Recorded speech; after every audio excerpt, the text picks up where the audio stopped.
Hello नमस्कार सर्वांना। या माझ्या ह्या चॅनलवरती तुमचं अगदी मनापासून स्वागत आहे। तर कशा आहात तुम्ही? मस्त आणि मजेतच आहात ना? तर चला, आज आहे संडे आणि आज काहीतरी स्पेशल झालंच पाहिजे। तर आज मी आणले आहे वाम। तर तुम्ही बघू शकता काय मस्त रसा झालेला आहे आणि त्याच्यावर तरी पण छान आलेली आहे आणि इतकं छान बनलं होतं, इतकं चविष्ट बनलं होतं। तर माझ्या पद्धतीने तुम्ही नक्की करून बघा। तुम्ही परत परत तेच बनवाल आणि घरचे पण तुम्हाला हेच म्हणतील की अशा पद्धतीनेच बनव, रसा खूप छान झालेला आहे। तर चला, इथं रेसिपी स्टार्ट करण्याच्या आधी जो कोणी नवीन असेल त्यांनी माझ्या चॅनलला सबस्क्राईब करायला विसरू नका। लाईक करा, शेअर करा आणि छान छान अशी कमेंट करा। तर चला, व्हिडिओला सुरुवात करूयात, रेसिपीला सुरुवात करूयात। बाजारात ना मला मस्त अशी ताजी ताजी वाम भेटली आणि मला ती खूपच आणि भरलेली होती, मोठी होती। तर मी अर्धा किलो आणली आणि त्याला स्वच्छ पाण्यात मी 2-4 वेळेस धुवून घेतली, ती साईडला ठेवली।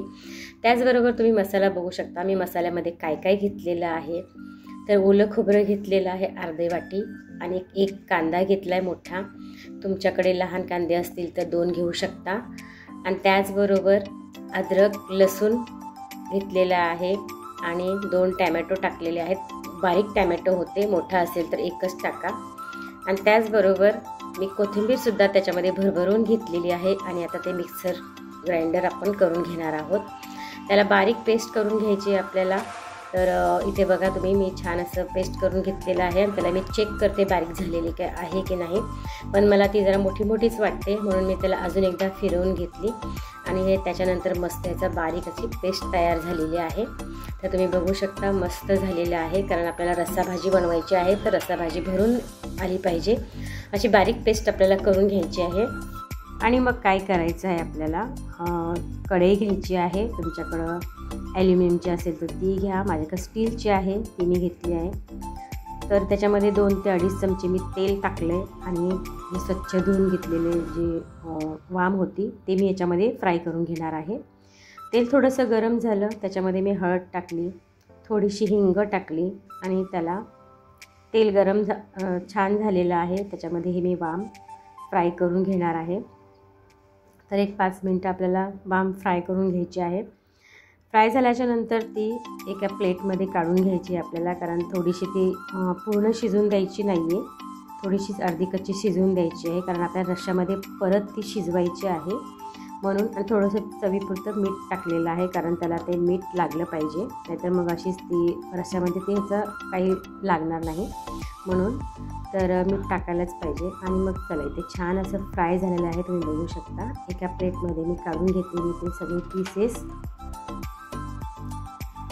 त्याचा कलर पण छान झालेला आहे आणि 5 मिनिटामध्ये तुमची मच्छी एकदम छान होईल। तर चला, त्याच कढईमध्ये ना मी काय केलं माहिती आहे, तेल तर मी आधी जास्त घेतलेलं, त्याच कढईमध्ये मी हळद टाकली, त्याचा कच्चेपणा काढून टाकला। त्याच्यानंतर आपण जे वाटण केलं होतं ते मी याच्यामध्ये टाकून दिलं, त्याला व्यवस्थित परतून दिलं मी तेल सुटेपर्यंत। त्याचा मसाला आपल्याला शिजवून घ्यायचा आहे, लगेच पाणी टाकायचं नाही आहे आपल्याला, कारण मग त्या रस्सा एवढा चविष्ट लागणार नाही आहे। तुम्ही नक्की ह्या पद्धतीने नक्की करून बघा, खूप छान झालेलं आहे आणि खूप टेस्टी पण झालेलं आहे। तर इथे तुम्ही बघू शकता सगळं पाणी जे आहे ते सुकून गेलेलं आहे आणि तेल पण त्याला छान सुटलेलं आहे। नंतर काय करायचं आहे आपल्याला, त्याच्यामध्ये आपल्याला घरातला जो मसाला आहे ना, घरगुती मसाला कांदा खोबऱ्याचा, तो मसाला टाकून दिला, काश्मीरी मिरची पावडर टाकून दिली, 2 चमचे धने पावडर टाकले आणि मस्त पुन्हा त्याला एकदम छान असं परतून घेतलं। त्याच्यानंतर गरम मसाला टाकला आणि त्याला पण मी परतून घेतलं आणि जी फिश होती आपली फ्राय करून घेतलेली ती मी ह्याच्यामध्ये टाकून दिली। याला पण थोडं 1-2-3 मिनटं आपल्याला मसाल्यामध्ये परतून घ्यायचं आहे व्यवस्थित। त्याच्यानंतर काय करायचं आहे आपल्याला, याच्यामध्ये आपल्याला जे पाहिजे तितकं आपल्याला रस्सा हवा आहे तितकं आपल्याला याच्यामध्ये पाणी टाकायचं आहे। त्याच्यासाठी काय करायचं, आपल्याला थंड पाणी टाकायचं नाही आहे, आपल्याला गरम पाणीच टाकायचं आहे। आणि मला जितकं पाहिजे रस्सा मी तेवढंच पाणी त्याच्यामध्ये टाकलेलं आहे। तर तुम्हाला जसं तुमचं क्वांटिटी आहे, रस्सा कोणी घट्ट खातं कोणी पातळ खातं, त्याप्रमाणे तुम्ही रस्सा बनवू शकता। तर याच्यामध्ये मला थोडंसं मीठ कमी वाटत होतं, कारण आपण फिश फ्राय करताना त्याच्यामध्ये मीठ टाकलं होतं, थोडंसं मी चाखून बघितलं, थोडंसं मला मीठ त्याच्यात कमी वाटलं. थोडंसं मी पुन्हा त्याच्यामध्ये मीठ टाकलं आणि थोडासा त्याच्यावरून लिंबू पिळून घेतला.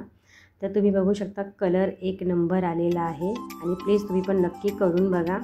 खरोखर खूप छान झाले होते आणि इतके टेस्टी झाले होते. तर चला, तुम्हाला रेसिपी कशी वाटली मला नक्की कमेंटमध्ये सांगा आणि कोथिंबीर टाकायला विसरू नका. आणि ही रेसिपी नक्की करून बघा आणि तुम्ही आज काय बनवलं तेही मला कमेंटमध्ये सांगा. आणि छान छान असेच व्हिडिओ बघण्यासाठी प्लीज माझ्या चॅनलला सबस्क्राईब करायला मात्र विसरू नका.